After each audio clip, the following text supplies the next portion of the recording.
Marathi typing करत असताना काही व्यक्तींचे 15 शब्द चुकले, काही व्यक्तींच्या 2 लाईनी शेवटच्या राहिल्या, काही व्यक्तींच्या 5 लाईनी शेवटच्या राहिल्या, काही व्यक्तींच्या 6 लाईनी राहिल्या.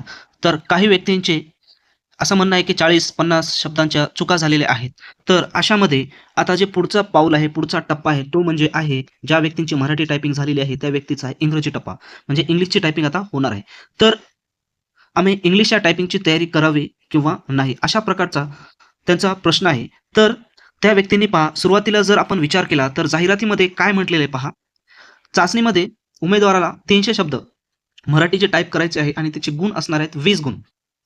महत्त्वाची गोष्ट म्हणजे ज्या उमेदवारांना मराठी टंकलेखन चाचणीमध्ये किमान म्हणजे कमीत कमी गुण मिळतील, त्यांनाच इंग्रजी टंकलेखन चाचणीस बसण्यास पात्र मानले जाईल. याचा अर्थ असा आहे, की त्यांनी जो रेशिओ ठरवलेला आहे, त्या रेशो ठरवले आहे तिथपर्यंत किमान ज्या व्यक्तींना गुण मिळाले असतील अशाच विद्यार्थ्यांना पात्र केले जाईल. आता यामध्ये 2 गोष्टी निघून येत असतात. पहिली गोष्ट म्हणजेच त्या जिल्ह्यामध्ये जेवढे काही फॉर्म आलेत, त्या फॉर्म आलेल्यापैकी विद्यार्थ्यांनी कशा पद्धतीने टायपिंग केलेली आहे आणि त्या व्यक्तींना किती मार्क्स मिळालेले आहेत. जेवढे व्यक्ती त्यांना घ्यायचे आहेत त्यापेक्षा शेवटच्या व्यक्तीला किती गुण मिळालेले आहेत. तेवढ्या गुणामध्ये जर मराठी टायपिंगमध्ये 20 पैकी तुम्ही जर बसत असाल, तर तुम्हाला इंग्रजी टायपिंगसाठी पात्र केले जाईल. आणि दुसरी महत्त्वाची गोष्ट म्हणजे त्यांनी खाली म्हटलेलं आहे.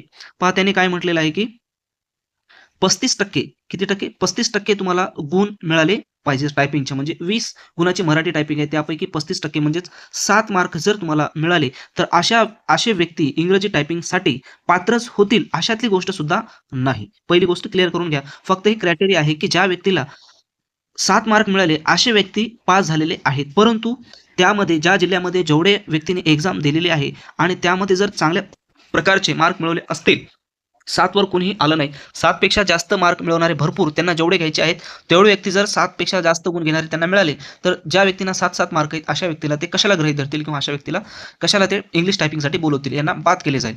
त्याच्यामुळं यामध्ये जेव्हा तुम्ही एक्झाम दिलेली आहे मित्रांनो टायपिंग त्यावेळेसच तुम्हाला कळून जाईल, की तुम्हाला इंग्रजी टायपिंगची तयारी करायची आहे किंवा नाही. कारण तुमच्याकडून किती चुका झालेल्या आहेत. परंतु अजून महत्त्वाची गोष्ट आपण आता यामध्ये तुम्ही दुसऱ्या व्यक्तींच्या बोलण्यावर जाऊ नका. असे काही विद्यार्थी असतात, उदाहरणार्थ पहा, एका लाईनीमध्ये 4-5 विद्यार्थी बसलेत आणि पेपर झाल्यावर विचारतात, "तुझा कसा पेपर गेला?" तो व्यक्ती म्हणतो, 10 लाईनी राहिल्या, पेपर काहीच गेला नाही, चुका झाल्या." तिसरा व्यक्ती म्हणतो, "काय नाही हो, पेपर बरोबर गेला नाही, भरपूर चुका झाल्या त्याच्यामध्ये." चौथा व्यक्ती म्हणतो, "पेपर निघतच नाही." बरोबर आहे.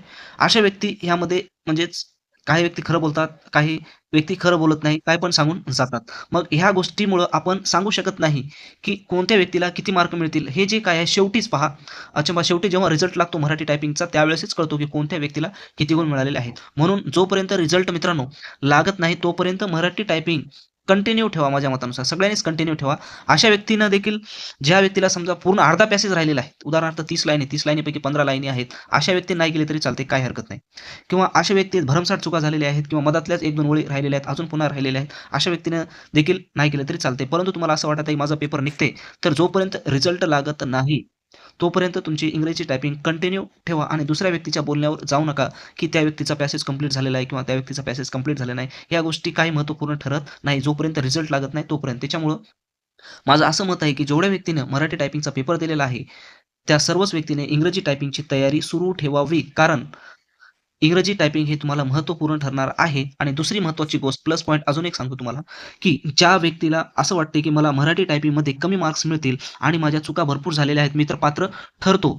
तर अशा व्यक्तीला प्लस पॉइंट आहे, की इंग्रजीमध्ये 20 पैकी 20 गुण मिळवून जे काही मराठीमध्ये तुमचं एव्हरेज कमी झालेलं आहे, तो एव्हरेज प्लस करण्यासाठी तुमच्याकडे अजून सुवर्ण संधी आहे.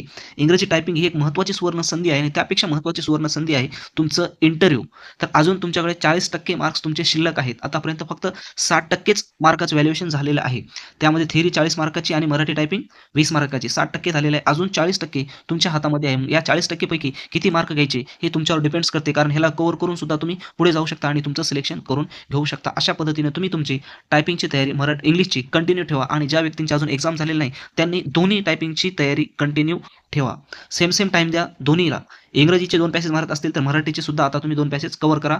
म्हणजे दोघांना सुद्धा सेम वेळ आता देत चला, कारण वेळ कमी राहिलेला आहे आणि दोन्हीला इम्पोर्टन्स तेवढंच आहे. त्याच्यामुळे दोन्हीची टायपिंग तुमची कंटिन्यू असलं पाहिजे आणि यांची जर योग्य प्रकारे टायपिंग तुम्हाला करायची असेल, कारण मागच्या जे काही व्यक्ती आहेत मित्रांनो, जेव्हापासून डिस्ट्रिक्ट कोर्टची ॲड निघालेली आहे तेव्हापासून मी आपल्या चॅनलवर विद्यार्थ्यांना मार्गदर्शन करत आहेत आणि बरेच विद्यार्थी विश्वास ठेवून त्या गोष्टीचा फॉलोअप घेत आहेत आणि 100%च त्यांना कालच्या एक्झाममध्ये रिझल्ट दिसला आणि त्यांना फायदा झाला. कारण मी या सर्व गोष्टी त्यांना ऑलरेडी सांगितलेल्या होत्या, की सुरुवातीपासून शेवटपर्यंत इंटरव्ह्यूपर्यंत कशा पद्धतीची प्रोसेस असेल, एक्झाम कशी होईल, फॉन्ट कोणत्या प्रकारचा असेल, परीक्षा कशी होईल आणि हार्ड कॉपी असेल की सॉफ्ट कॉपी असेल, सर्व गोष्टी मी ऑलरेडी क्लिअर करून दिल्या. त्याच्यामुळे बऱ्याच विद्यार्थ्यांचा फायदा झालेला आहे आणि अशाच विद्यार्थ्यांसाठी मी मराठी आणि इंग्रजी टायपिंगसाठी देखील मटेरियल देखील तयार केलेलं होतं. त्यांचा देखील विद्यार्थ्यांना 100% फायदा झालेला आहे आणि यामध्ये 120 पॅसेज आहेत. मराठीचे 70 आणि इंग्रजीचे 50 आणि तुम्हाला ही जर घ्यायची असतील, तर त्याची लिंक डिस्क्रिप्शन बॉक्समध्ये दिलेली आहे. तुम्ही जाऊन त्या ठिकाणी ते वेबसाईटला भेट देऊन परचेस करू शकता. तसेच टेलिग्राम चॅनलची लिंक देखील डिस्क्रिप्शन बॉक्समध्ये दिलेली आहे.